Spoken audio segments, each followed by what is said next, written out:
김철중의 이름은 낳는다. 오늘은 수면장애입니다.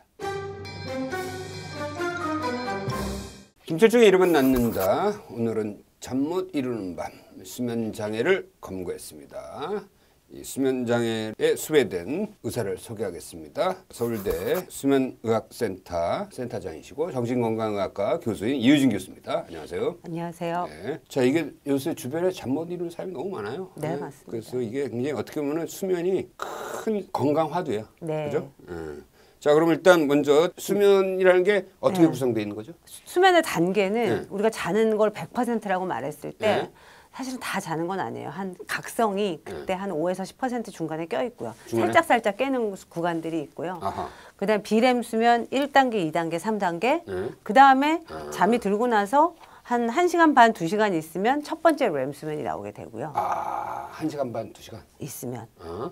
그다음에 다시 비렘 수면으로 갔다가 아하. 다시 렘 수면으로 왔다가 이런 사이클을 아, 올라갔다가 하룻밤에 한 4에서 6회 정도 그럼 반복해요. 각성에 올라오는 그거를 예측할 수가 있어요? 정확하게 예측은 알 수가 없어요? 어렵죠. 1시간 반마다 각성이 올라오더라. 그러면 네. 6시간 후에 내가 깨도록 알람을 딱 설정하면은 각성 올라왔을 때 딱 깨니까 상큼하게 깰 거 아니에요? 그런 질문들이 있죠. 그러니까. 이렇게 1시간 반 단위로 사람 생각 비슷하고. 자고 깨면 왜냐하면 아까 전에 말씀드린 그런 비렘, 렘 사이클이 그러니까. 1시간 반 네. 정도 간격으로 돈다고 그러니까. 치면 거기에 맞춰서 우리가 깨면 좋지 그러니까. 않은 거. 근데 그 사이클을 우리가 조절할 수가 없는 아, 거예요. 어젯밤에 못 잔 잠은 오늘 또 이게 쌓이게 아. 되고 낮에 낮잠 잠은 또 잘 수 있는 힘이 줄어들고 뭐 여러 가지 이런 이제 잠이라는 거는 해리오버 이펙트라고 어젯밤에 왔던 거, 그젯밤에 왔던 거 이런 게 다 쌓여 있는 거에 결과물일 수 있기 때문에 컨트롤할 수는 없는 것 같아요. 이게 나이별로 적정 수면 시간이 좀 다르죠? 네, 그렇습니다. 그러니까 보통 성인들이 한 7시간에서 한 9시간 정도? 6시간, 9시간. 티네이저, 10대들은 한 8시간에서 10시간. 10시간. 65세 이상 이제 어르신들 같은 경우는 7시간에서 8시간 정도. 근데 기본적으로 이제 사람마다 수면 시간 다르다. 그렇죠. 제가 많이 접하는 이제 불면증 환자분들은 얼마를 자야 된다라는 생각에 굉장히 이제 오히려, 몰입되어 있는 분들이 많으셔서 7시간을 자야 되는데. 예, 그래서 충분히 자는 게 좋다라고 제가 항상 말씀드리지만 말대로. 좀 조심스럽습니다. 말대. 그래서 나는 거꾸로 잠을 잘 자려고 해. 나의 삶의 목적은 잠을 잘 자는 거야. 근데 많은 뭐 제가 드릴 말씀이 별로 좀 없는데 아이러니지. 예. 나는 잠을 잘 자기 위해서 살아. 근데 그게 목적이 되면요. 그러니까. 저희가 이제 잠을 잘 자기 위한 여러 가지 방법 중에 이제 파라독시칼 인텐션이라고 그래서 그래, 역설적 역설적 의도거든요. 의도야. 안 자려고 하면 자는 거거든요. 그러니까 자려고 하면 이제 아이러니하게 잠이 시험이 되기 때문에 더 잠을 이루기 어렵습니다. 그렇구나. 잘 깨 있으면 잘 자고 그렇지. 잘 자면 잘 깨 있게 되거든요. 근데 환자분들은 내가 잘 자야 잘 깨 있지라고 생각하세요. 그래서 제가 항상 그 생각을 바꿔드려요. 그래. 잘 깨 있어야 잘 자요. 그렇지. 자려고 노력하시지 마시고 잘 깨어있는 시간 이렇게 하시면 잘 자게 됩니다라고 항상 제가 순서를 바꿔드립니다. 이거 어디다 적어놔야 돼. 그거 되게 중요한 말이에요. 당신의 밤잠은 낮에 결정이 되는 거예요. 잘 깨어 있을 때 잘 자는 거야. 잘 깨 있으면 잘 자게 돼 있습니다. 근데 이제 나이가 들면서 수면 시간이 줄어든다라고 네. 전부 다 얘기하잖아요. 네. 그건 왜 그런 거예요? 깨 있는 것도 뇌의 기능, 자는 것도 뇌의 기능입니다. 그래서 연세 드시면서 사실은 잘 수 있는 펑션도 떨어진다고 보시면 말되네. 됩니다. 자는 것도 내 기능이구나. 그럼요. 그러니까 내 기능이 전반적으로 떨어지니까 잠도 주는구나. 개인마다 좀 수면이 네. 다르고 수면의 네. 질도 좀 다를 수도 있는데 당신은 수면 장애입니다. 네. 라고 하려면 어떤 대개는 일상에 영향을 주느냐. 낮에 너무 졸리다? 졸리거나 졸음운전, 막 꽉 막힌 길에서 졸음운전 하느냐. 또 하나는 아침에 알람이 울려서 일어나는 게 너무 힘드냐. 아침에 기상이. 우리가 이상적으로요. 충분히 자면 알람 없이도 일어나고 그렇죠. 낮에도 하나도 졸립지 않고 이렇게 자야 되는 게 맞거든요. 물론 우리는 우리가 항상 이상적으로 생활할 수는 없지만 그렇죠.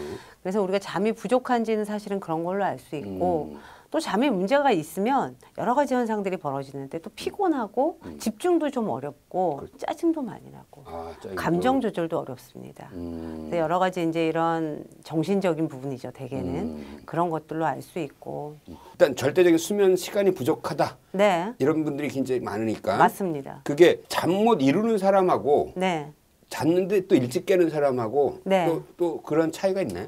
그러니까 불면증이다 우리가 말을 하면 시간과 기회가 충분히 주어졌음에도 불구하고 못 주무시는 분들이에요. 잠을 못 이루는 거죠? 그렇죠. 잠이 들기 어렵거나 중간에 자꾸 깨거나 아니면 아침에 일찍 깨서 다시 잠을 못 들거나 이런 분들을 얘기하는 거고, 수면 부족이라 하면 내가 이제 바쁘고 힘들고 해야 될 일이 많아서 이제 잠이 부족한 분들이죠. 수면 장애 패턴에 따라 물론 다를 수도 있지만 네. 심장병하고도 관련이 있잖아요. 그렇죠. 네. 자는 동안은 우리가 깨 있을 때에 비해서 혈압이 한 10에서 20% 낮아져요. 아, 혈압이 낮죠. 네, 그게 쉬는 거니까 그래요. 아. 특히 비렘 수면 1단계, 2단계, 3단계 가면서는 심박동도 살짝 느려지고 호흡도 아주 규칙적이 되고 혈압도 떨어지거든요. 그러니까 오케이. 잠을 잘 못 자면 결국은 그 쉬어야 되는 타이밍이 안 되는 거니까. 심장이 지치는구나. 그렇죠. 야. 예. 그래서 저희가 예전에 서울대학교 병원에서 네. 저희 병원에서 수면다운 검사를 하셨던 분의 한 4천 몇백 명 정도를 나중에 이제 통계청에서 이분이 돌아가셨는지 살아 계신지 돌아가셨다면 어떤 이유로 돌아가셨는지를 조사를 해보니까 불면증이 있는 환자분들이 심혈관계 질환으로 사망할 위험이 그렇지 않은 분들에 비해서 한 8배 정도 높았다. 8배? 와, 엄청 높은 건데. 다시 한번 내가 잠을 잘 자야겠다는 생각이 좀 드는데요. 자, 그다음에 자는 동안에 벌어지는 이상한 행동들. 네, 맞습니다. 그런 수면 장애도 있잖아요. 네, 우리가 사건 수면이라고 말을 하는데요. 사건 수면? 네. 비렘 수면에 뭔가 원치 않는 이벤트가 있는 것들은 대표적으로 몽유병. 몽유병. 아이들이 몽유병이 좀 있죠. 그다음에 야경증. 자다가 깨서 막 울고 뇌가 미성숙해서 오는, 저희가 잘 깨지 못하는 병이라고 그러거든요. 특히 비렘 수면 3단계에서 그렇게 이제 그런 이벤트들이 있게 되면 전혀 기억을 못 해요. 그 다음날 그런 일이 있었는지 전혀 기억을 못 해요. 이 교수가 봤을 때 이런 케이스도 있었네. 이런 황당한 거 없어요? 황당하다기보다 이제 그 몽유병의 정도가 좀 심해서 이제 바깥에서 부모님이 문을 잠그시는 경우들도 있어요. 애가 나갈까봐. 네, 이제 저희가 항상 이런 몽유병이나 이런 게 있는 경우들은 환경을 좀 안전하게 하시도록 그렇지, 하거든요. 해야겠죠. 나가서 다칠까 막 다치면 어떡해. 대개는 아이들이 자라면서 좋아지거든요. 좋아지는데 이제 이게 나이가 들어도 지속되는 경우들도 있어요.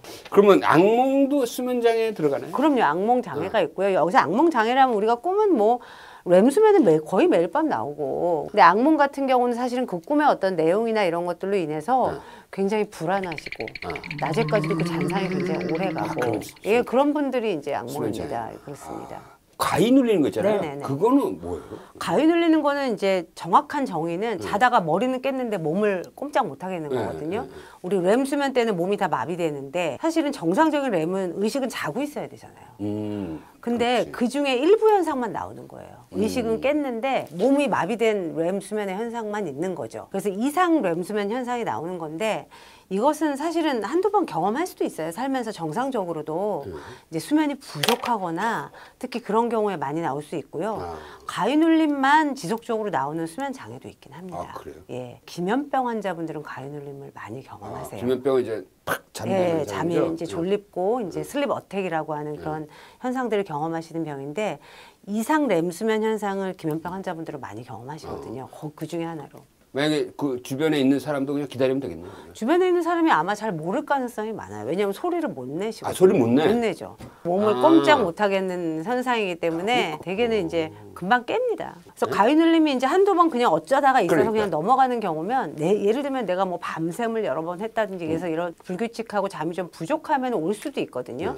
근데 이것만 그냥 난 충분히 자고 규칙적으로 지내는데도 반복된다. 그런 경우는 한번 전문가랑 상담을 해보시는 게 좋습니다. 네네. 자, 수면에 대한 다양한 이야기, 수면에 대한 그 오해 진실 여러 가지를 들었습니다. 인간이 산다는 것 자체가 삶의 결과물들이 추적돼서 잠으로 오고, 잠을 통해서 인간 삶의 많은 노폐물과 이런 것들이 또 빠져나가고 더 활력있게 해주는 네, 그런 맞습니다. 연속성상에서 우리는 계속 인생을 살아가고 있다는 생각이 드네요. 아, 정말 철학적으로 정리를 저도 별로 많이 안 해본 생각을 많이 해보시네요.